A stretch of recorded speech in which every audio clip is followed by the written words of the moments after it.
Queridos irmãos, graça e paz a todos. Retornemos então neste momento à exposição na carta aos Hebreus. Nós estamos numa série de exposições nesta maravilhosa carta, que muito tem até aqui preenchido o nosso coração com a verdade de Deus, para que possamos perseverar em Cristo e sua obra todos os dias da nossa vida. E hoje especificamente nós vamos meditar nos versos 14 a 16.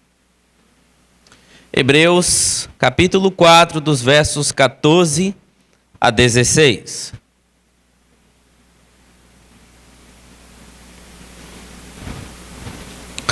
Diz assim a palavra do Senhor: Tendo, pois, Jesus, o Filho de Deus, como grande sumo sacerdote que adentrou os céus, conservemos firmes a nossa confissão. Porque não temos sumo sacerdote que não possa se compadecer das nossas fraquezas. Pelo contrário, ele foi tentado em todas as coisas, a nossa semelhança, mas sem pecado.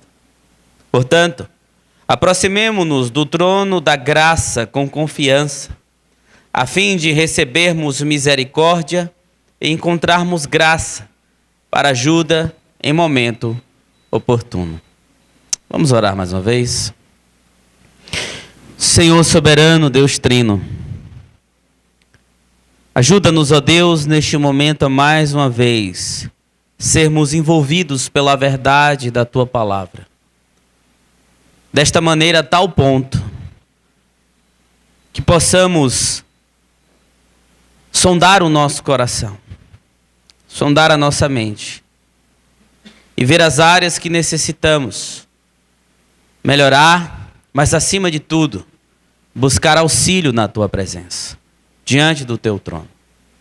Senhor, que esta palavra também nos ajude, em meio aos desejos ruins do coração de recuar na fé, em meio às fragilidades, mediante ao nosso coração corrupto, a nunca deixarmos de perseverar, mas continuarmos marchando em frente, olhando para Cristo, nosso sumo sacerdote, e confiando nele, que intercede por nós a todo tempo, que nos representa diante de Deus Pai a todo tempo, sumo sacerdote santo e perfeito da nossa alma.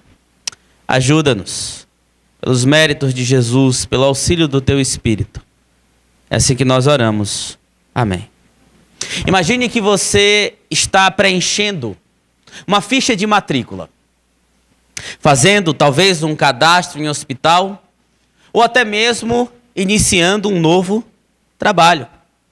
E em determinado momento sempre aparece a seguinte pergunta: em caso de emergência, quem devemos contatar? Você coloca o nome de alguém de sua confiança, talvez seja o seu cônjuge, o teu pai, a tua mãe, o teu amigo mais próximo, enfim, colocamos sempre o nome de alguém. Mas por que colocamos aquele nome ali? Porque sabemos que se algo acontecer e não tivermos condições de resolver sozinhos, aquela pessoa poderá ser chamada para nos ajudar. Agora, pense na vida cristã. Hebreus capítulo 4 está falando de uma caminhada que exige o quê? Perseverança. E nessa caminhada há tentações, provações, fraquezas, momentos em que parece que a nossa própria força é insuficiente, e na verdade o é. O autor sabe que seus leitores precisam continuar firmes, mas ele não diz simplesmente sejam fortes. Ele diz permaneçam firmes, porque temos alguém com quem podemos contar. Temos alguém que pode nos auxiliar. Temos alguém que é por nós. E quem é Ele? O grande sumo sacerdote Jesus Cristo, que pode nos dar tudo o que é necessário para perseverarmos na caminhada cristã. E sem Ele, queridos, nós não podemos ir a nenhum lugar. E é necessário que nessa caminhada, de fato, Ele seja sempre o nosso auxílio e que estejamos sempre aos seus pés, buscando graça e misericórdia, confiados apenas no que Ele é, na sua intercessão e o que Ele pode fazer por nós. E é isso que ensina esse texto que nós acabamos de ler. Meus irmãos, nos versos anteriores do capítulo 4, mais especificamente dos versos de 1 a 13, o autor está exortando os cristãos a perseverarem na fé, aprendendo com o fracasso da geração passada, da geração do Êxodo, que apesar de ouvir as boas novas do evangelho que já era pregado naquela época, não entraram na terra de Canaã, que era o símbolo do descanso de Deus, por causa de quê? Da incredulidade. O autor afirma que essa promessa, então, continua aberta, pois o verdadeiro descanso nunca se limitou à terra de Canaã, mas foi preparado desde a criação e aponta para a plena comunhão com Deus que podemos ter consumada em Cristo Jesus na glória eterna, quando somos chamados graciosamente para a vida cristã. E por isso, os crentes deveriam e devem responder ao chamado de Deus hoje, com a fé viva e obediente, esforçando-se diligentemente para perseverar até o fim, pelos méritos de Cristo Jesus. Porque essa perseverança não depende da mera força humana, pois a palavra de Deus examina o coração, é isso que o autor está dizendo, revela a autenticidade da fé, expõe toda a incredulidade oculta e coloca cada pessoa diante de Deus, a quem todos prestarão conta. E a própria palavra de Deus também que revela que nós, pela nossa própria força, não podemos perseverar até o fim, mas precisamos de alguém. A partir então desse capítulo 4, meus irmãos, e nesses versos que nós estamos considerando a meditar neste momento, o autor ele vai começar a destacar ainda mais o sacerdócio de Cristo, que sobrepuja e muito o sacerdócio de Arão e até mesmo de Melquisedeque, um tipo de Cristo. Surgiu lá atrás o rei de justiça. E, portanto, o auxílio que ele fornece não deveria ser desperdiçado em letargia espiritual, que levava à esterilidade e que atraía a disciplina divina. É isso que o autor começa a tratar desde o capítulo 4. Mas aqui nesse texto em especial, o autor ressalta que a posição de Cristo, como grande sumo sacerdote, é o que pode dar aos crentes a confiança para perseverarem na vida cristã. Jesus é a base, a obra de Cristo é suficiente. E é isso que é ressaltado nesse texto, e é sobre isso que nós iremos meditar nesta noite com o seguinte tema: Jesus é o sumo sacerdote que nos dá confiança para perseverar. É sobre isso que o texto está ensinando claramente. Jesus é o sumo sacerdote que nos dá confiança para nós perseverarmos. Em primeiro lugar, conforme é possível ver dos versos 14 a 15, porque ele se compadece das nossas fraquezas. Podemos confiar em Cristo, o nosso sumo sacerdote, porque ele se compadece da nossa fraqueza. O escritor aos Hebreus, em todos os capítulos, do início ao fim da epístola, toca no assunto do sacerdócio de Cristo e usa isso como basilar para desenvolver também a sua teologia. O apresenta como aquele que cumpriu sim as suas obrigações no sacerdócio de Arão, de Melquisedeque, como o autor indica no capítulo 13. E qual era o papel do sacerdote, meus irmãos? Nós vimos isso na exposição de Levítico. Era representar o povo diante de Deus. Todos os dias o sacerdote representava o povo, fazendo também as ofertas que eram necessárias. E somente o sumo sacerdote poderia adentrar o Santo dos Santos uma vez no ano, para ali fazer os rituais de purificação e também os rituais que representavam o povo diante de Deus, buscando perdão e recebendo do Senhor o perdão prometido. Então o autor aos Hebreus usa essa máxima para dizer o seguinte: visto que temos esse sumo sacerdote perfeito, que é por nós, ele começa com essa ideia muito clara, o Filho de Deus, como grande sumo sacerdote da nossa vida. E essa era uma afirmação poderosa no primeiro século. Por quê, meus irmãos? Porque os sumos sacerdotes, naquela época, eles eram, na verdade, nomeados, em sua maioria, políticos pelos romanos. Recebiam cargos e, raramente, esses eram piedosos. Lembrem-se de Anás e Caifás. As famílias sacerdotais estavam muitas vezes entre as mais ricas da sociedade judaica, porque obtinham isso dos outros sacerdotes que muitas vezes eram praticamente miseráveis. Mas este sumo sacerdote aqui está muito além daquilo que os autores da época e também a audiência original tinha consciência a olhos nus. Não, esse sumo sacerdote é de outro nível. Ele é perfeito. Nele nós podemos confiar. Esse sumo sacerdote, ele adentrou os céus. Lembre-se que o sumo sacerdote passava pelo véu no tabernáculo, que cobria o Santo dos Santos uma vez por ano. E o sacerdócio araônico trazia essa ideia. Mas Jesus, o sumo sacerdote único e divino, ele é aquele que perpassou o véu dos céus pela sua obra, porque assim fez a purificação. Ele é diferente, ele é além dos sumos sacerdotes que eram normais, comuns, passageiros, como todos os homens, porque ele também era o Filho de Deus prometido. Todas as vezes que você vê essa ideia de Filho de Deus, trata-se dele sendo como da linhagem de Davi, o Messias prometido. Então, já que temos esse ao nosso favor, conservemos firmes a nossa confissão. Já que temos este sumo sacerdote que nos representa, conservemos firmes a nossa confissão. Apesar daqui não ser exatamente um verbo imperativo, ou uma ideia verbal imperativa, é um comando genuíno, ainda que formulado de uma maneira inclusiva. O próprio autor se coloca participando dessa exortação. Estejamos firmes, nós estejamos nessa confissão. A palavra confissão, ela em sua origem, na língua grega, traz uma ideia de dois sentidos, mesmo e falar. Significava então, de forma fundamental, dizer a mesma coisa que outro. Mas dizer a mesma coisa o quê?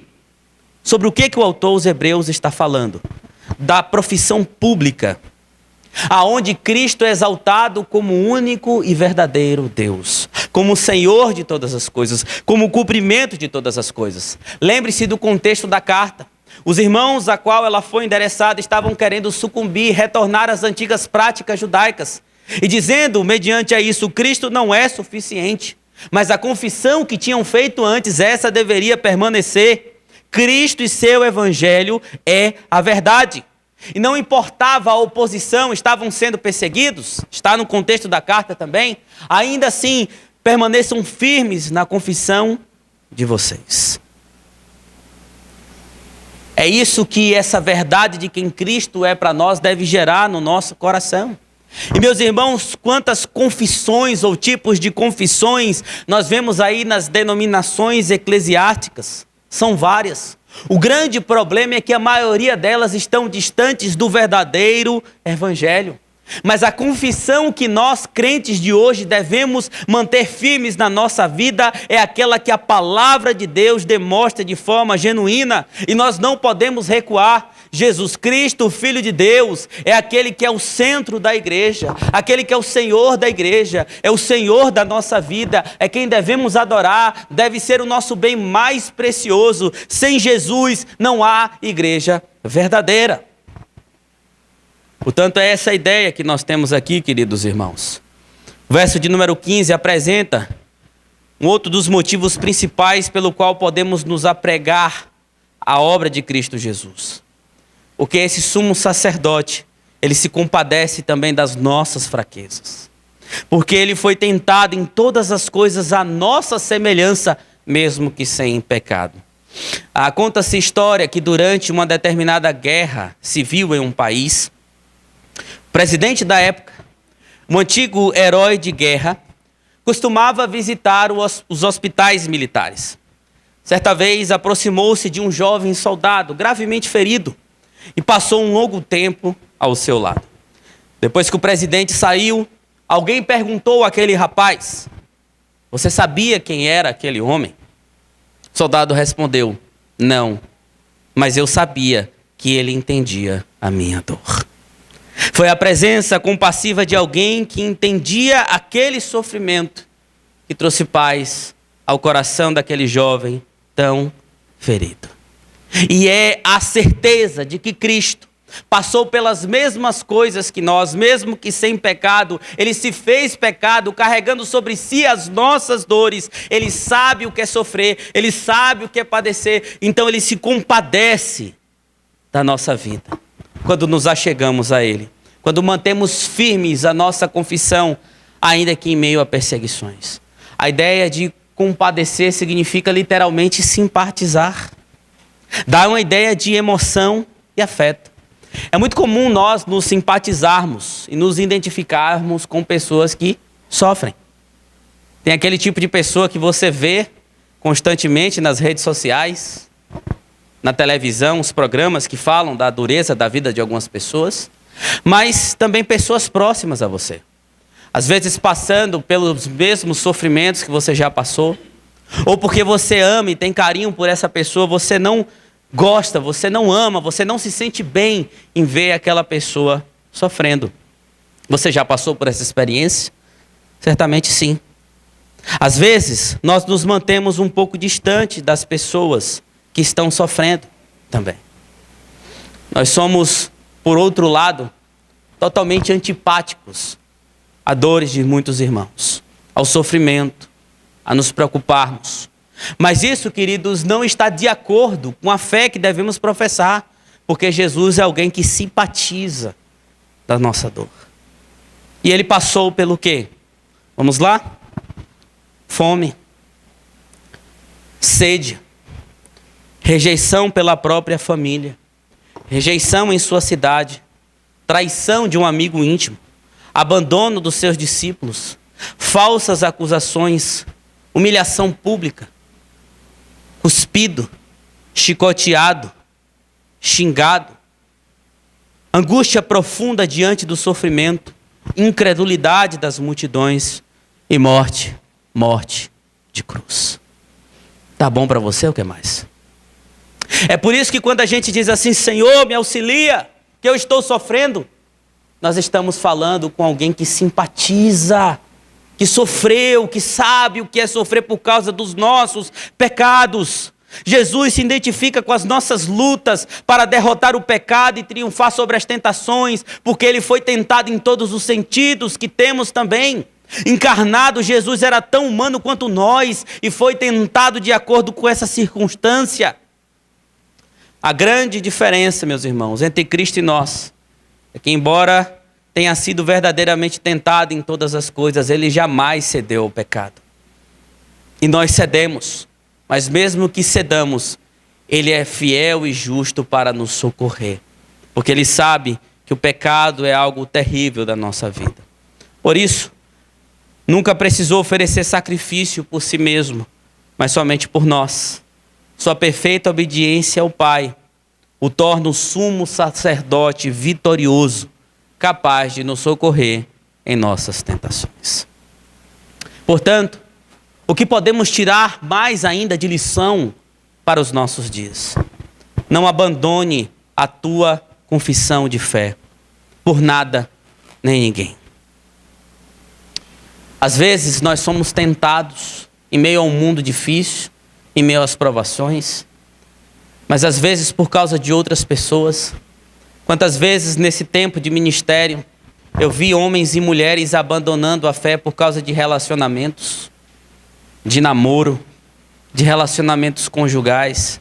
Quantas vezes abandonando a fé verdadeira para ter mais dinheiro em um determinado trabalho.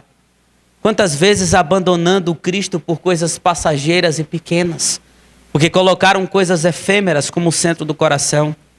A compaixão de Cristo por nós deve produzir no nosso coração a verdadeira perseverança. E essa é uma lição muito clara, não vale a pena deixar Jesus por nada nesta vida. Saiba também que quando você foi tentado, Jesus entende a sua luta, isso ficou claro para nós também. Mas fica um alerta, não enfrente suas tentações sozinhos. Não enfrente sua tentação sozinho. Leve-as ao pé de Cristo Jesus. Vá com elas até Cristo Jesus imediatamente em oração. Sabe, irmãos, às vezes a gente pensa que falar a verdade para o Senhor vai ofendê-lo, e de fato o pecado o ofende. Mas Ele quer que a gente derrame o coração e confesse as nossas dificuldades diante dEle. Ele sonda os corações, Ele sabe da nossa vida. Antes da palavra vir à boca, antes do mundo ser criado, Ele já sabia cada fração de segundo da nossa existência. Portanto, não adianta esconder os seus pecados, as suas lutas, os seus sofrimentos. Pastor, mas eu estou fraquejando na fé. Vá para os pés de Cristo e fale isso imediatamente em oração. Porque a Bíblia não traz outro sumo sacerdote que pode nos auxiliar diante de Deus Pai, nos ajudar. Somente Cristo Jesus. Quando você cair, não pense também que Cristo se tornou indiferente a você. Esse é um grande problema. E quantas vezes eu tive dificuldade com isso, irmãos? Muitas vezes caí em pecado e dizia assim: o Senhor Jesus me abandonou. O Senhor Jesus não me ama mais. Como é que eu pude fazer isso com Cristo? Eu me abracei com os motivos que o pregaram na cruz. E talvez você também já passou por isso, mas não. Os indiferentes somos nós. Porque, como eu disse hoje pela manhã, a graça de Deus, ela está alinhada ao amor imutável de Deus. O Senhor nos ama, não pelo que podemos fazer ou o que somos, mas pelo que Ele é e prometeu. Sim, pecados têm consequências. E o Senhor disciplina e corrige quem ama, mas Ele nunca vai se tornar indiferente a nós. E por fim, aprenda a tratar os fracos como Cristo trata você. É muito bonito nós vermos a compaixão de Cristo a quem nós podemos nos apegar. Ao nosso sumo sacerdote que se compadece das nossas fraquezas. Sim, mas muitas vezes falta em nós o compadecimento com a fraqueza do nosso próximo. Somos impacientes, arrogantes, prepotentes, egoístas. Se pisa no nosso calo, Terceira Guerra Mundial. Se fala uma coisa que nós não gostamos no WhatsApp, resposta imediata. Se somos machucados e feridos, afastamento. Frustração, fatalismo. Mas, assim como Cristo, devemos amar aqueles que são fracos e precisam de ajuda. Devemos suportar uns aos outros em amor, como nos ensina as Escrituras. Sabendo que é nosso papel caminharmos juntos em Cristo Jesus e perseverarmos, discipulando uns aos outros, alinhando uns aos outros, repreendendo uns aos outros e amando sem querer nada em troca. Portanto, queridos, sejamos como Cristo é para conosco. Mas há uma segunda coisa aqui muito clara. Quando nós, olhando para o texto, entendemos que Jesus Cristo, Ele é o sumo sacerdote que nos dá a confiança para perseverarmos, porque Ele sempre nos dá auxílio em tempo oportuno. Verso de número 16. Portanto, aproximemo-nos do trono da graça em confiança, a fim de recebermos misericórdia e encontrarmos graça para ajuda em momento oportuno. A conclusão do verso 16 decorre dessa verdade, porque Jesus enfrentou as tentações, compreende as nossas lutas e nos socorre. Podemos nos aproximar do seu trono de graça com confiança. O termo de aproximar-se aqui ou achegar-se, ele é equivalente a um outro termo hebraico para adoração, oração e vida diante de Deus. Então, achegar-se não é você simplesmente querer chegar no canto da rua ou no canto da sua casa: Senhor, estou diante do seu trono de graça. Agora faz o que o Senhor tem que fazer. Não. A ideia aqui é de ter uma vida piedosa e ir diante do Senhor. Isso significa que podemos nos achegar a Deus com plena confiança em oração, certo de que encontraremos o auxílio que nós necessitamos. A figura aqui remete ao antigo sistema da monarquia. Se um rei tivesse assentado em seu trono e alguém chegasse para lhe pedir um favor, tal pessoa tinha que o quê? Se humilhar, abaixar a sua cabeça. Então o rei estendia o seu cetro, dizendo: eu quero conceder o seu pedido. E a verdade é, o nosso Deus está assentado no trono do universo. E nós podemos nos aproximar dele com confiança, porque sabemos que por causa de Cristo, ele irá ouvir as nossas orações com seu cetro de graça. Porque Cristo é o herdeiro que está a seu lado, intercede por nós em todo o tempo, dizendo assim: esse me pertence. Ah, mas eu pedi uma coisa a Deus, e Deus não me respondeu. Ele respondeu, mas não da maneira que você queria. Mas sempre diante do trono de graça, ele vai nos ouvir. Temos a segurança de que ele recebe e concede esse privilégio, que antes, por exemplo, na antiga aliança, era algo inacessível. Lembre-se, o povo se aproximava do templo. Os sacerdotes ministravam junto ao altar, mas somente o sumo sacerdote adentrava o Santo dos Santos. Ninguém tinha esse acesso de adentrar no templo, no tabernáculo, na casa de Deus. Mas a Bíblia diz que Jesus rasgou o véu. O véu que separava já não separa mais. E ele abriu espaço para o novo e vivo caminho, a presença do Pai. E o que é que nós temos lá? Misericórdia e graça.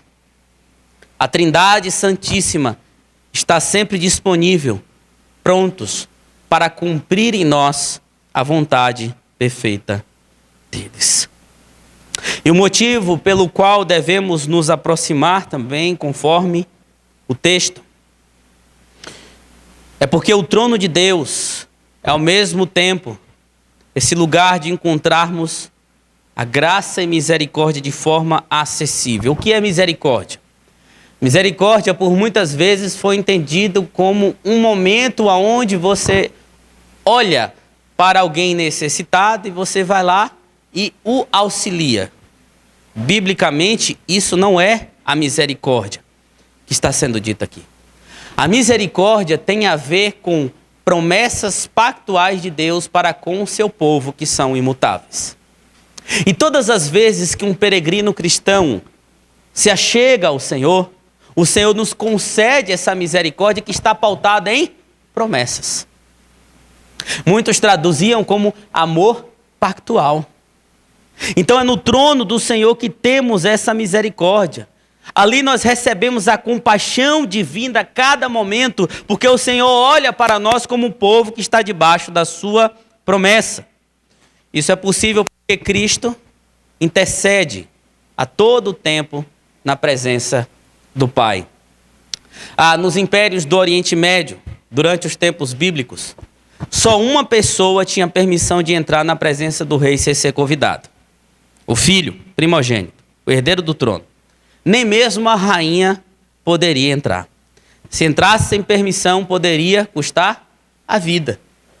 Mas, como disse João Calvino, o trono de Deus, que poderia nos encher de temor, está, na verdade, adornado agora de graça. Por isso, Sua Majestade não nos afugenta, não nos causa temor, mas nos aproxima, e nos aproxima com confiança. Não há mais temor. Não temos por que temer. Devemos nos achegar ao Senhor. E a graça é o favor imerecido, que atua poderosamente na nossa vida e nos faz sermos conduzidos em meio às provações e tentações da nossa vida. Eles estavam tentando sucumbir, estavam recuando, fraquejando. E o autor diz: procurem graça e misericórdia. É isso que vocês precisam. Talvez, meus irmãos, você esteja neste momento atravessando exatamente hoje o seu tempo de necessidade. Tempo de dificuldades espirituais, tentando em seu coração lutar para não retroceder. Pecados talvez ocultos que estejam te afastando do Senhor. O autor aos Hebreus não diz: espere a necessidade passar. Ele diz: aproxime-se. Aproxime-se do trono de graça. O trono não está fechado. Cristo abriu o caminho. Ore, corra para Deus. Para onde você tem que correr quando tudo está difícil? Para o Senhor Deus. Para onde você tem que correr quando você está sendo tentado? Para o Senhor Deus. Para onde você tem que correr em qualquer situação da vida? Para o Senhor Deus. Para onde você tem que correr quando seu coração está bem, com gratidão? Para o Senhor Deus. Não há outro lugar em que nós podemos achar sentido para nós, a não ser os pés do Senhor. Ele nos dá aquilo que é necessário em nossas necessidades. No trono de graça emana tudo aquilo que é necessário para a nossa perseverança. E o cristão pode fazer isso, porque tem um sumo sacerdote que se compadece e que penetrou os céus de forma superior a qualquer outro. O que é que Jesus nos faz? Nos representa diante de Deus Pai. E por isso, podemos agarrar firme a nossa confissão. Hoje pela manhã eu disse também, falando sobre a obra de Cristo.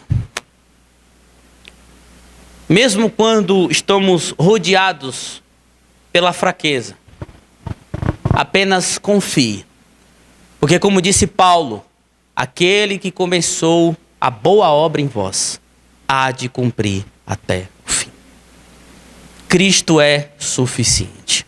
Portanto, nessa ficha que chega às nossas mãos, e agora? Como é que a gente faz para perseverar? Põe seu nome aí, quem é você? E quem é seu auxílio? Escreva aí, Jesus Cristo. O nosso sumo e grande sacerdote. Vamos nesse momento passar para a ceia do Senhor.